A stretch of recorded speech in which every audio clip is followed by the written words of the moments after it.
Sige, Sir Carlos. Mauna na ako. Ingat ka, anak.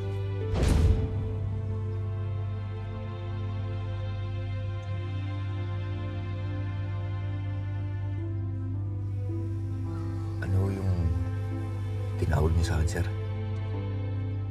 Ano bang sabi ko? Tinawag niyo ko kasi akong anak.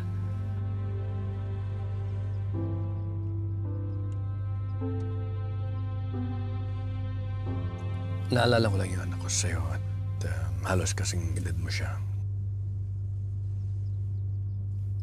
May alitan kami ngayon.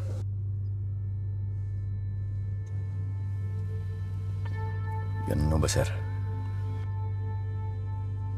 Alam niyo, sir, sa isang pamilya, hindi naman ho talaga maiiwasan yung mga pag-aalitan eh.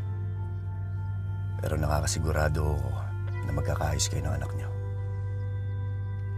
Dahil mabuti kang tao, Sir Carlos.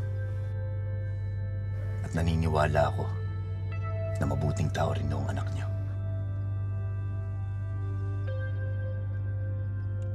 Sige, sir. Makan na ako.